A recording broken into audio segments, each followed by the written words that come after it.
Hello, welcome back. What are we doing today, Potato? Today we're doing a review on Killer is Dead. So, like you heard, we're going to do our breakdown of Killer's Dead. We're going to break down a lot of the parts to it. Gameplay, style, art, things we like, things we didn't. And then wrap it up with each of us giving our own ratings to it. So, Potato, what was the first thing that you noticed when you look at Killer's Dead? I saw that it looked very similar artistically to Borderlands in a way. If you think about it, I know that Borderlands has a whole black outline for stuff, but whoops. Just going to say this now. You're going to hear a lot of squeaking. No, he did not eat a dog's chew toy. He just has the hiccups, people. For the Killer is Dead, it's like they have a similar kind of style since it looks all kind of cartoony in a way, but in a good kind of way. It's very polished, I find, and I really like the dark colors that were used. It gives it such a good atmosphere. So you like the different art designs. What levels did you like the art designs the most, or cutscenes you like the art designs the most? Definitely the dream levels.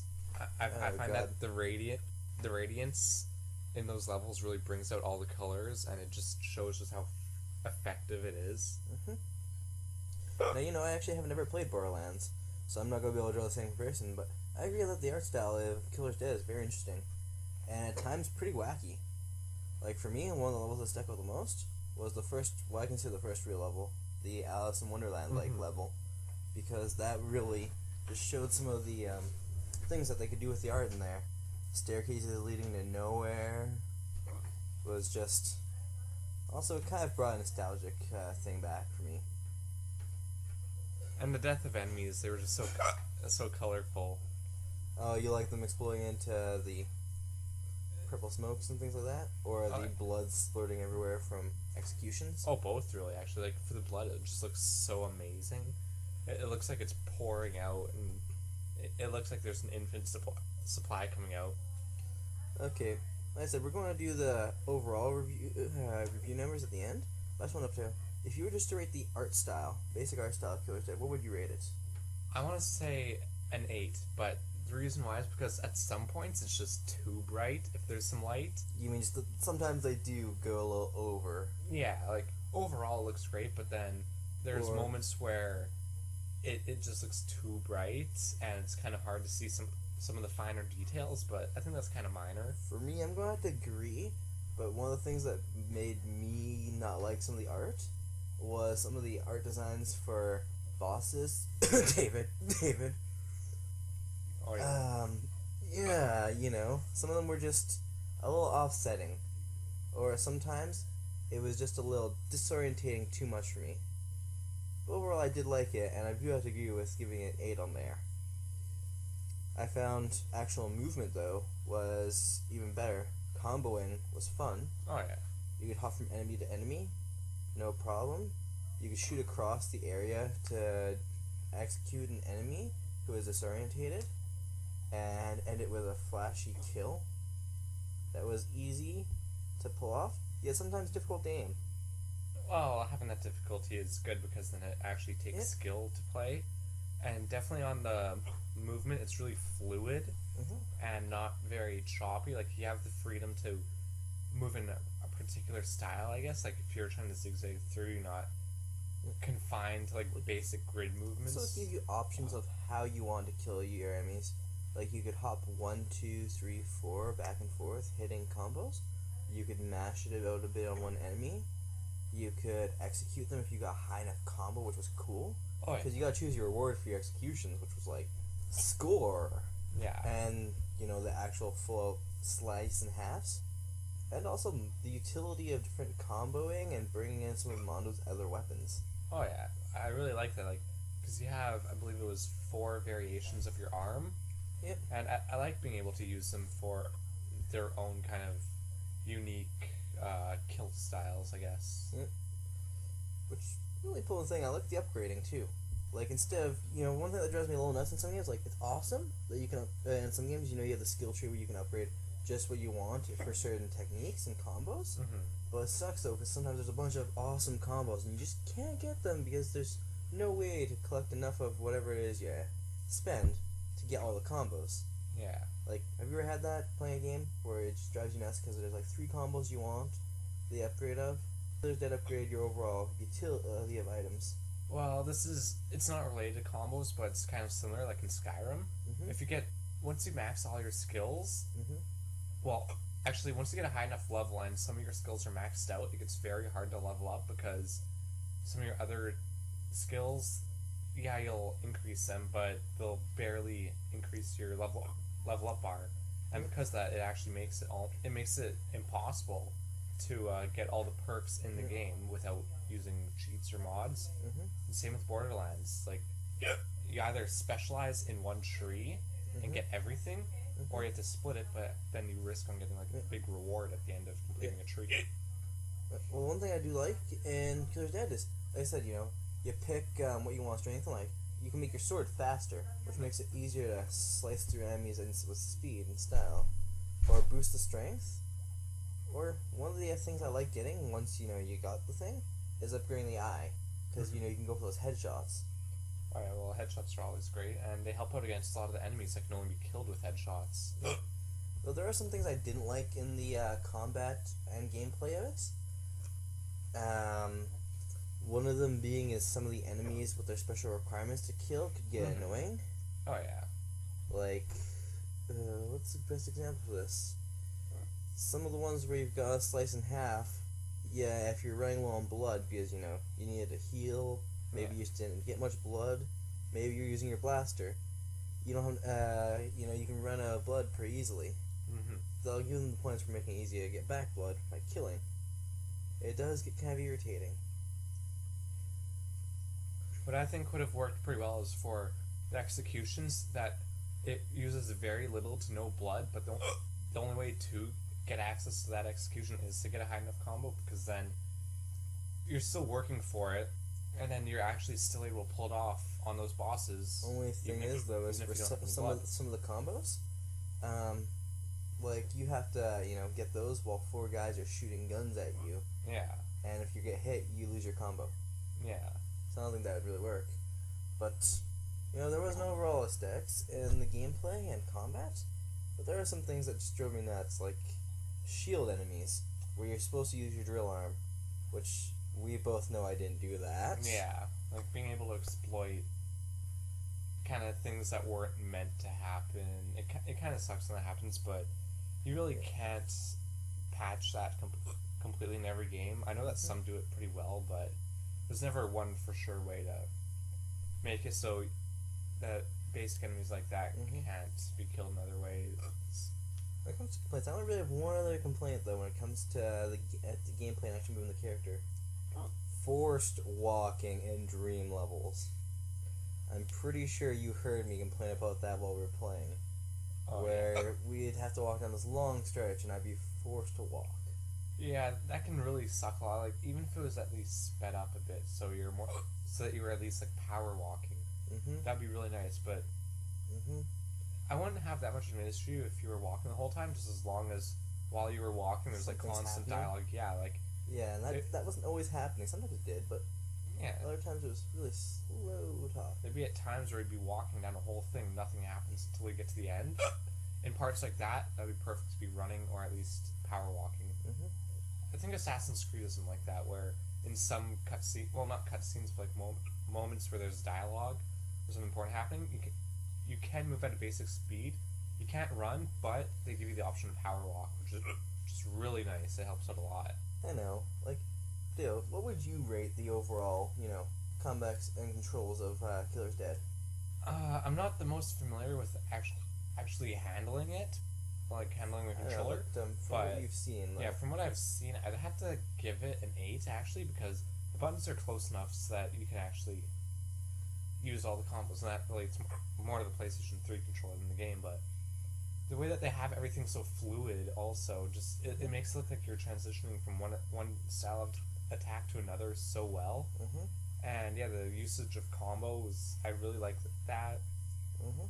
And being able to hit multiple enemies with single attacks, it can really help build up your combo, I believe, and it would give you a bit more defense. And being able to use all the different arms for their specialized functions during the gameplay, it's pretty interesting. Like, it adds a different level to it, and it does take a bit more skill if you want to master everything, but that just requires time and just actually using everything. Yeah. I actually got it rated a little higher at 9. That's just from my own experience.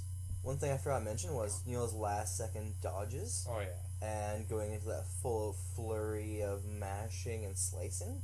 Or the just guards, where you get to use the arm, punch them into the air, and get to jiggle enemies. Yeah. Which was both comical and cool, being able to use model like that. And it really was, like, it felt fluid along with looking fluid. There's lots of games you play, and they look fluid, but as you're playing it, it doesn't feel it. Yeah. It feels like you're really just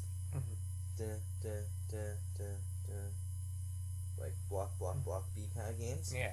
Where in this one, it felt fluid actually, I felt, there wasn't a huge lag between controls. Like, you play some games and you go block, and it feels like it takes another 3 seconds for him to block while enemies are going through you. And this one I felt, if I dodged or blocked, it was immediate. It was flawless. Yeah. I find that it's kind of similar to the way that the Super Smash Bros. Games kind of played out, in a way. Like, if you block right away. You try and dodge, you dodge right away. Yeah. And just everything just kind of flows very nicely. Yeah.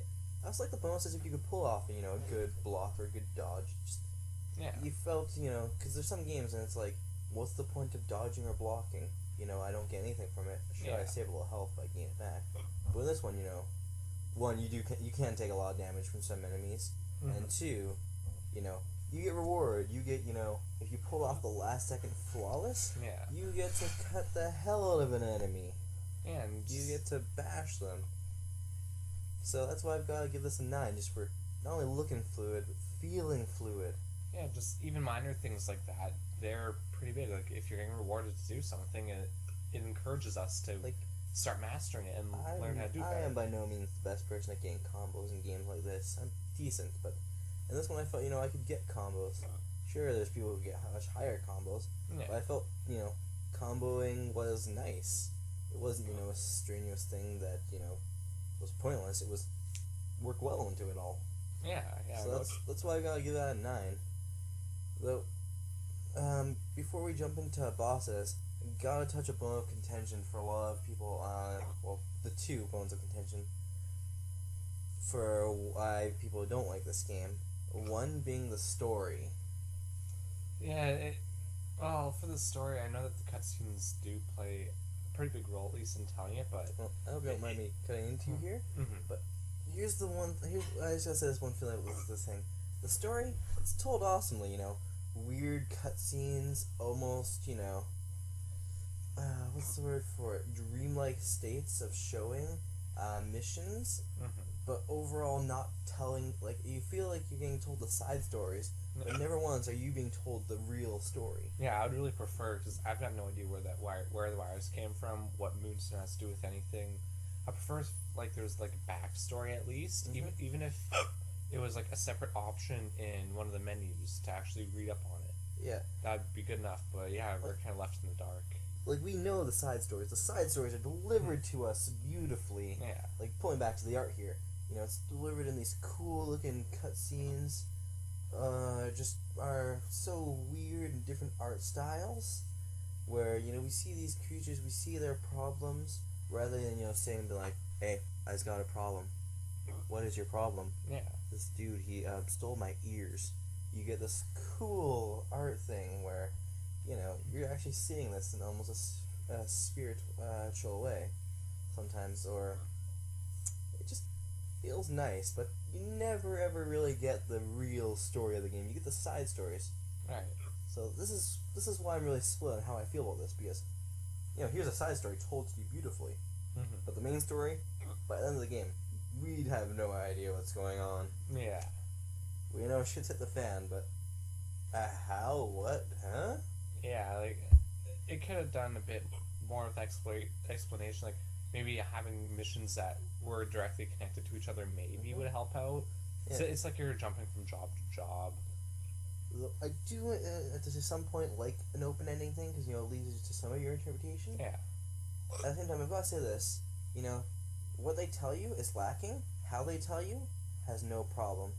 Mm-hmm. So I'd really, personally, I gotta give this a 6.5 because of how beautifully they do tell you things, and because they do give you about half the information. The problem is, though, they really are missing half. What do you think? Yeah, I'd have to have it at around 6.5 around there. Just because, yeah, the way they do it is great. And the information that they do give you, it works the way that they've done it. But there's just not enough information. You know, I'm surprised at this point that we've had such close numbers, because I thought we were going to disagree more, because the style of games we like don't always coincide. Yeah, But I know in the next area, our ratings are not going to be the same, because this is the biggest bone of contention for most people on why they do not like Killer's Dead. And you know what we're about to hit? David? No, that's not bosses yet. Oh. David is actually not one of the biggest problems with people. The biggest problem for me? Mondo girls. And the fan service things. Do you want to give the rundown of this? Because I am already face palming in my head. Pretty much, to gain new attachments for your arm, like new modifications. Bonus crystals. Yeah, or bonus crystals. You had to go on dates with seductive girls, and you had to get laid, pretty much. Yes. But the thing I don't like, though, is just how do you get these new attachments by going on a date with someone? I'm assuming they're all rich rocket engineers and stuff like this. That's really the only thing that can explain it. Like, yeah, you go on a date. I can Or see certain maybe he's bonuses. making bets with Brian. Brian's been like, but you can't get her. If you can, I will give you a new arm. It's But I know possible. you can't. It is possible. Like, if there's like explanation or evidence of that, it would make sense. But so far, it looks like you just go to a bar, find someone At the attractive. same time, though, I've almost got to give points to Suda on something here, because it's almost like he's making a comment about how shameless fan service is in games nowadays. Mm-hmm. Because did you kind of feel like that? Like someone was actually making fun of that just a bit, the way it was given. Yeah. Because it didn't feel all that serious in a way. I almost felt like it was making fun of how games do stuff like this, Mm-hmm. and try to make it all serious. Yeah. Because let's be honest, it's awkward in my opinion. Well, It's a little funny. Like we had your girlfriend here when I was showing this to you the first time, and she was laughing. She thought it was so funny. Well, you can see through their clothes with the X-ray glasses. I think that's what they're called. I'm not too sure. Scarlet's glasses. Yeah, Scarlet's glasses. That's what it is. Gosh. That's what you get for doing enough Scarlet missions. I really thought you were going to get a cool weapon. For that once, it would actually make some sense, because Very cool. Scarlet is weird. You don't know where she comes from, what she does. Yeah, like she hides in pots or. But she's weird always things. near where an assassination is, and it's like, she knows what's up. Yeah. But, you know, it just felt awkward, you know. I felt awkward doing this. Why? You know, I played Dragon Age, and, you know, there were scenes like that in there. I felt awkward enough with those, but this just... And then when I found out, you know, I needed them to get weapons, it was like, F my life. See, at least in Dragon Age, for that, it's got a purpose. Like, if you build up a Also, there's a skip relationship, function, I think, isn't there? there might be. I'm not too sure, but actually, yeah, I think there is. But for Dragon Age, it's optional. But if you do participate in that, the party member that you do that with actually gains bonuses to certain stats because the relationship with you has grown stronger. So there's a reason to do that, and it makes sense. Like they're liking you more and more, and because of that, they're dedicating themselves more to you. Yeah.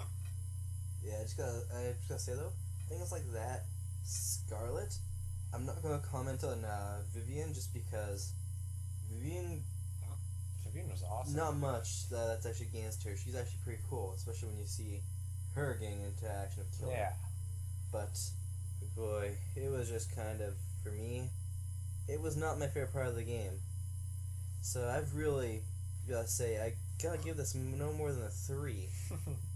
Because it really just, not my cup of tea, guys. Nothing against anyone who enjoyed it, but it was not my cup of tea. I don't want that when I'm playing a video game. It would have been kind of interesting if they actually had backstory for Vivian and all of them. Like, if there was some way. I would love a That'd be cool. backstory for them, but we never got that. And like, Ryan, David, it seemed like Mondo and David weren't always enemies. Yeah, it seemed like they were all fine, but then what made them become enemies? Like, what happened? I don't know. But yeah, what would you rate the Mondo girls and all that things, and the amount of fan service. I want to say 7 actually, just because you would never expect it, and it Because the game's so serious all over the place. Well, yeah, in the game you're running around murdering people, and you're completing contracts, and it's got to do with like this wire stuff, which looks kind of freaky. But then all of a sudden you're taking a day off, going to a bar, finding something, getting laid, and no one's pushing that you have a giant cybernetic arm attached, and you still have your katana. Exactly. It's just. It's just different. I do get how it's funny.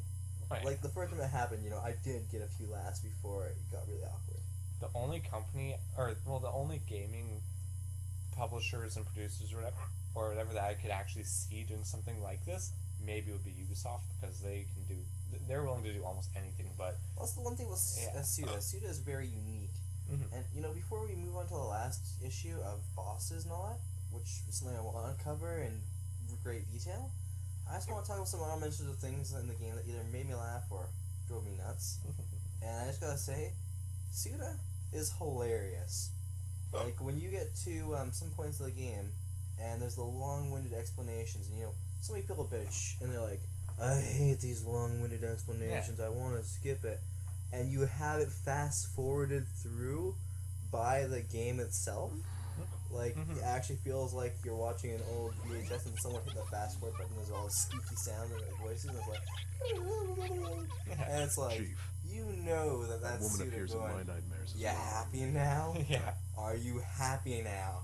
Good, shut up. I also like some of the witty comments made, like when in the first battle against David, where he's saying, "Oh yeah, I mean you can rule the place, we could rule the world and everything." The Mondo says, "But that's not part of the game." Like, Won't that piss off the fans? Exactly. Yeah, they're saying, yeah, just if you do that, then it's breaking the fourth wall is hilarious in this thing. Or when him and Vivian are talking just before he jumps into the elevator or wherever it was. I don't remember exactly where it was. And she's like, "Do you think this game is ethical?" Exactly. And it's like, it's none of my business whether or not it's ethical. I don't know. Just the way he did it was just hilarious. Just the over top things, like the freaking elevator arrived into space. Yeah. Like, come on, how many floors did they go up? 1,000 or so? Easily 1,000. I think it was actually 1,000. And elevator music playing the whole way there. As Mondo is bored, you can tell he's not enjoying elevator music. What would be kind of funny is if during that, if there's like, you know how in some games where you press X or start and then it skips whatever's going on. It'd be funny if it was supposed to skip after a bit, but if you press X or start or whatever, it actually plays through even more of it, just kind of as a reverse of what's normally there. That would be hilarious, but at the same time, it'd make people rage like mad. I'd love that. But there are little details of this game that were things that make it better, and make me forget the things I don't like about the game. Oh yeah. Side missions were fun. Some of the side missions were fun. I didn't like my reward for that. I got her pink sparkly glasses, which Potato loves, by the way. I wonder what she uses them for. She's always eyeing Mondo down. I wonder if she can see through his arm or not, or if it just like stays there. Most of that's pure metal. Yeah. Well, metal wire stuff. Mondo's not exactly human anymore. Yeah, that's true. He's like a cyborg. Spoiler alert, but if you're already watching this, you've gotten enough spoilers from the visuals we're putting up. And it's expected that you probably at least watch some of the previous videos. If not, yeah, you can go ahead. They're going to be in the playlist.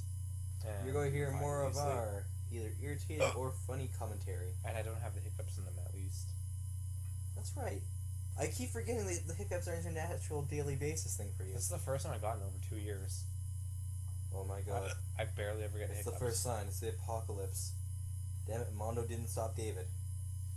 The worst part is it's like on and off, so it'll be here, then it'll leave, but then a couple hours later it'll come back, it'll go away, then a few minutes later it'll come back. Even worse. Okay, gotta dive into the new section now. Yeah. Boss fights, and bosses in general.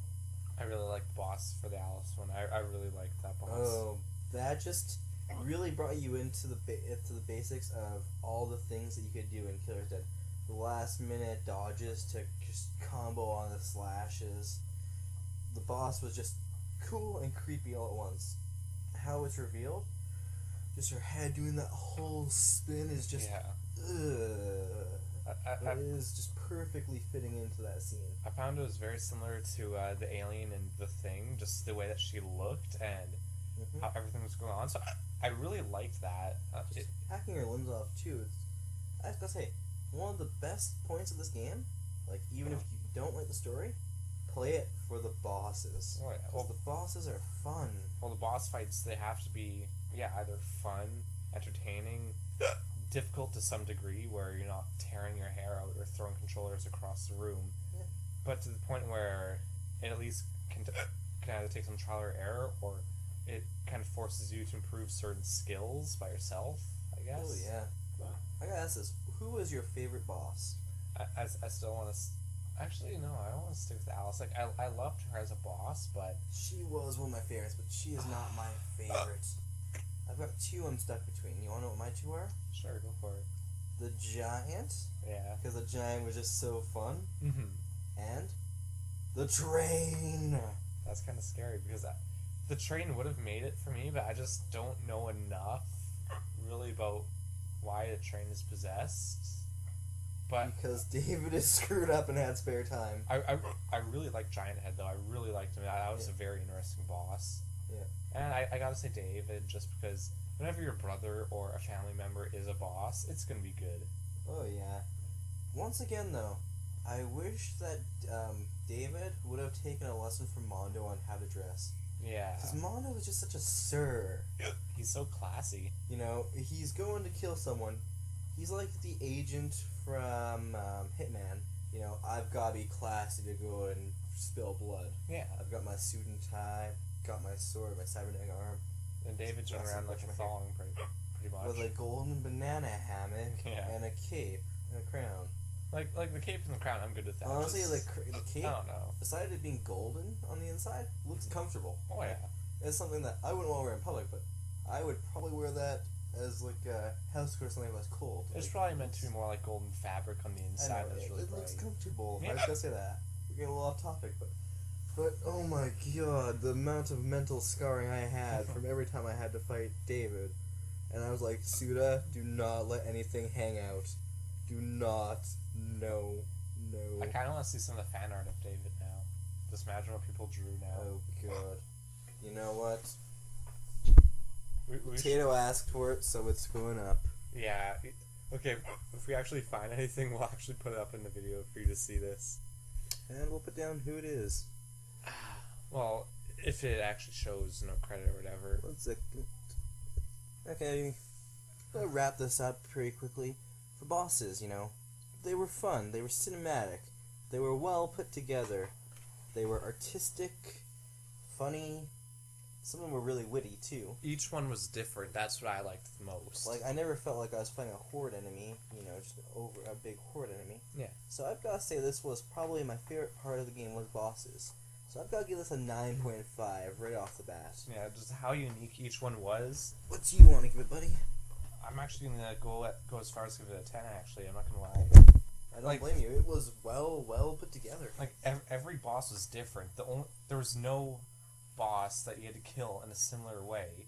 Each one was completely different, aside from the two times you fight David, but he's the same boss. But yeah, the second fight's a lot different, anyways. Well, if you count, there's actually 3 times you fight him because there's Oh, the okay. wire version, Oh yeah, and that's really different. You can only damage him by doing the last second dodges and combo hitting, yeah, which really raises the difficulty for him because if you don't dodge fast enough, you take a massive amount of damage. exactly.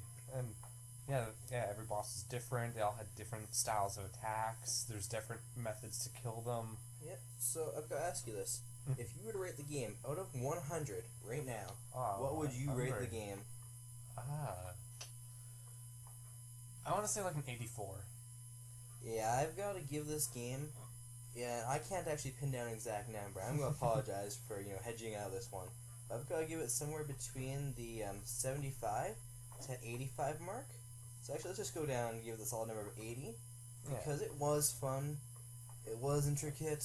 Sure, it didn't give us everything we wanted. Mm-hmm. Damn you, story, and way too much of some things. But it was a great game, and just another feather in Suda's cap because it made some commentaries that was funny. Oh yeah. You know, it actually asks us, is this game ethical?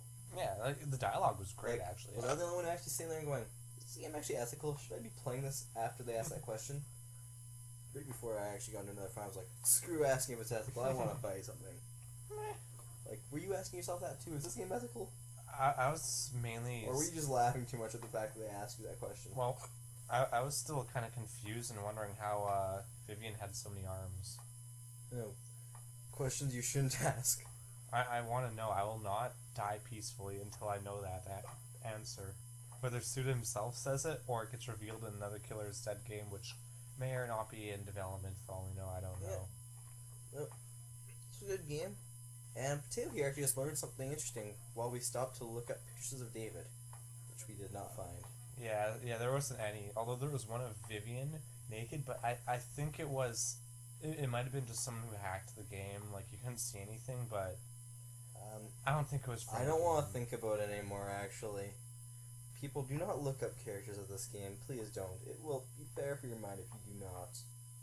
Especially don't look up David. Unless they're clothed. Good enough point. But, you know, Unless Potato found out something that he didn't realize. He didn't realize Suda also worked on other projects that he liked. Yeah, I didn't know that he made Lollipop Chainsaw, which is awesome because that's one of the games I'm going to be playing pretty soon. Are you going to be doing a walkthrough or a review for that one? I'm thinking like a Let's Play. It's been out for a while, but it's always fun to even review old games. I'm thinking doing a Let's Play and then a review at the end after I've played everything. Yeah. But it is on Xbox, so yeah. I gotta get something that works on that. Yeah, but that's our overall ratings for now. Is I'm going with an 80 out of 100, and Potato here is going with 84. It's pretty much 8 out of 10 across the board. Surprisingly, we actually agree on this game. Well, thanks for watching, and you know, have a good day. We're going to be starting new projects soon. Maybe leave a comment if there's a project you want us to do. Yeah, we're